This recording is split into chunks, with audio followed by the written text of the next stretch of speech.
What's up guys, it's Nora, and today I'm back to film a video for you guys because it is, drumroll please, Crohn's and Colitis Awareness Week. So every year, December 1st through 7th is Crohn's and Colitis Awareness Week, and I haven't in a while done a video about my colitis. So I wanted to share with you guys what it is like to go through a flare, or kind of like the progression of a flare, personally for me, because a lot of people talk about the symptoms that they have with IBD, but they don't exactly talk about what the progression into those severe symptoms are like. So that's what I wanted to share with you guys. Disclaimer, if you are squeamish, I'm going to be talking about blood, mucus, poop, whatever. If you are not into that or can't stand videos like that, just click out of it right now, because that's exactly what IBD is about. And this is also not everybody's experience. This is just my experience with it, and a lot of people may have other severe symptoms that they experience just in a different way and a different onset. I mean, mine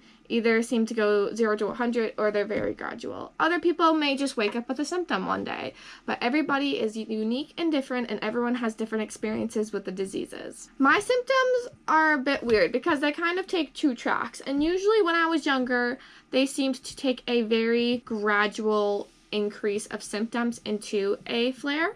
When I say flare, for those who don't know, is like the severe IBD symptoms: pooping multiple times a day, there being blood and mucus in your stool, having severe abdominal pain, being anemic, malnourished, not eating, feeling nauseous and crappy like all the time. My last flare when I was hospitalized was a totally different story, so I'm going to save that one for last because that was kind of it wasn't like a normal flare for me. It was kind of like a new version of my disease that I felt like I was experienced, because it wasn't like my usual of what I had previously experienced the entirety of my life.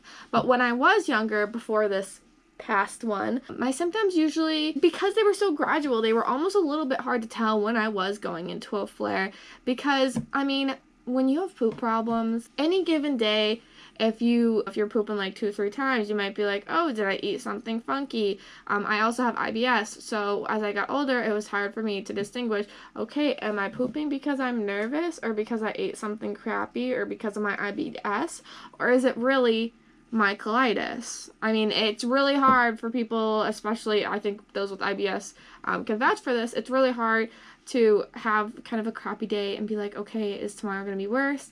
Are things getting worse? Am I going into a flare, or is it just an off day? When I would gradually go into a flare, it would, for me, increase from probably, for me to like really know I was going into a flare, it probably would take about like 3 or 4 weeks for me to really actually be like, yes, I'm going into a flare, and decide, okay, I need to do something about it. The first like week or two, I'd have an increase in pooping.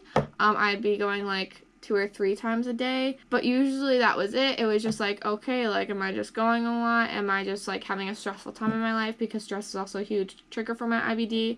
Am I not sleeping? That's another trigger for my IBD. It was hard for me to tell, and then usually as I was pooping more every single day, and those were increasing over the weeks, that's when I would start to get the abdominal pain with it. A lot of people get urgency. I usually only really get urgency like before I need to go and poop. I think other people sometimes experience urgency as in like throughout the day they need to, but in reality they don't. But for me personally, it's just urgency before I need to poop.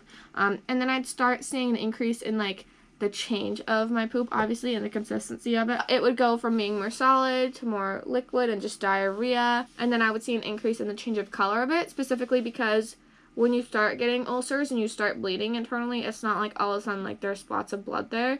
It's kind of like hints of it almost. So you might see like a chunk or two where you're like, oh, is that blood? Did I eat like carrots? Did I eat tomatoes? Is it, you know what I mean? Like, it's kind of hard to just be exactly pinpointing it and saying like, oh, that exactly is blood. Oh my god, I'm going into a flare, because you do eat things that are the same color. Usually after I would start to see blood, I'd kind of see if things would simmer down. I would have maybe a week or two where I'd be like, oh no, am I going into a flare? But then things would kind of turn around for the better. That would be tricky as well, and that's why I would kind of wait for in that time frame, because I don't want to declare too early on, oh, I had a bad day, I'm definitely going into a flare, because that's not at all what it could be. It could be multiple different factors.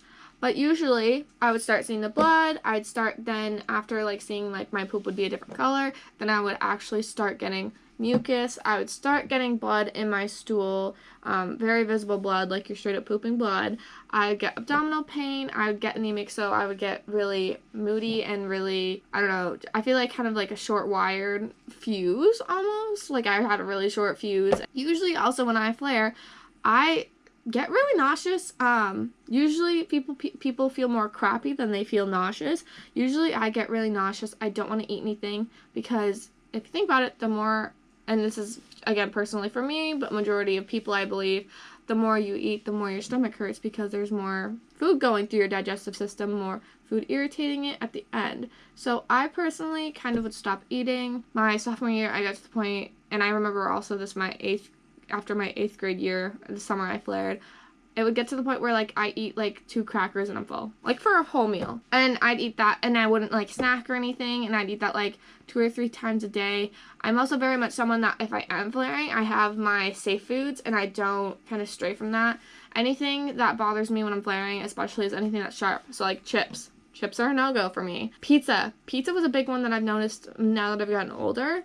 When pizza is really oily, I can't break down the oil, and I will see it in my poop at the end of the day because my body literally has no ability to break it down. I usually don't have trouble with milk until I'm flaring. Milk really bothers me when I'm flaring, but if I'm not flaring, I'm fine. And you do lose a ton of weight, and you look sick, and you get bags under your eyes. The other thing, which they don't really talk about because they say they're not related, but they are 100% are related, is joint pain. They do, but they don't know the cause of it. There's kind of like this, they can make the correlation and they have an idea that this is actually what's happening, but they haven't, I don't ever believe, like, truly confirmed it. But the thought process on it is that when you're flaring and you have that inflammation in your gut, the inflammation can travel in your bloodstream and it deposits in your joints. So I get arthritic mostly in my knees. When I was a kid, I used to also get arthritic in my elbows too. Pretty much they just swell up, they feel hot, they feel like achy.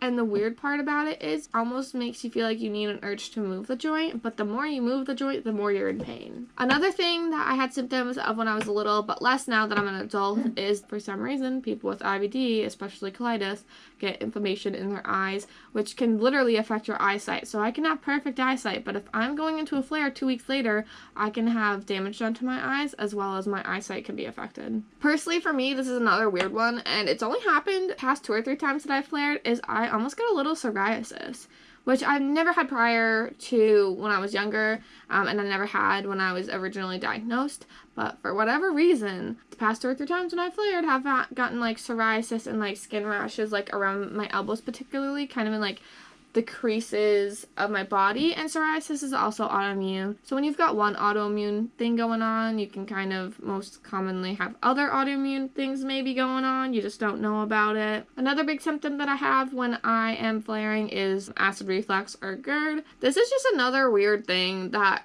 I personally have experienced with my flares. I don't know if anybody else experiences it, and it sounds weird, but just bear with me. When I'm flaring, I can feel everything going through me. I can feel where the poop is in me, in my colon, and I can feel it moving through, which is when it gets to certain parts, it causes more pain, obviously. When things are moving and I know that it's in a spot that's hurting, I almost get a weird metallic-y taste in my mouth, as if my colon is maybe bleeding down there when things are moving, because obviously it is at some points. I don't know why I get that metallic-y taste in my mouth, and I only get it specifically when I'm flaring and things are moving down there. But that's just another like weird, odd thing that for some reason I experienced, especially when I was in college. This last time that I flared was completely different in a sense of the gradual progression of it compared to all my flares prior to then. For some reason, this one hit me like within 2 weeks. Like I was fully sick, and I 100% contributed to like my stress and no sleep with nursing school.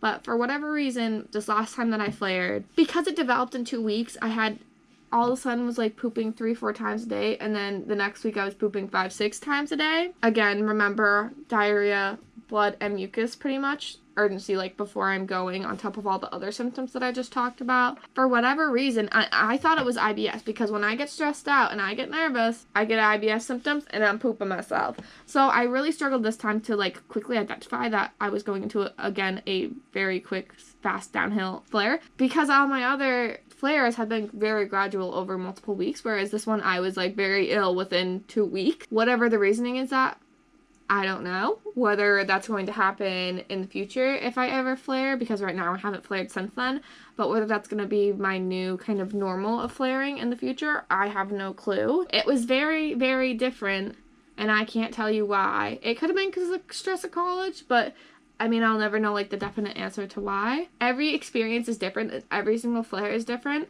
That's the crazy thing about it, is that you might have a smoldering flare and kind of attribute it to other things, but in reality you're flaring. But again, that's the complexity of the disease, is that you can't always pinpoint exactly what's happening with it. And you don't always know, especially what symptom to expect. I might flare next week for whatever reason, and I may have, 3 out of all those symptoms that I just talked about, or I could have one, or I could have all of them. You never know with the disease. But I just wanted to bring awareness to you guys and share with you guys personally what I experience, again, because people talk about symptoms, but they don't talk about the progression to them and how they kind of slowly get worse and worse and worse in whatever time frame that is. Because remember, that time frame could be like 2 days, or it could be 2 months. Who knows? But I hope you guys enjoyed. I hope it brought more information to some people. I hope some people learned from this. And I'll see you guys next time.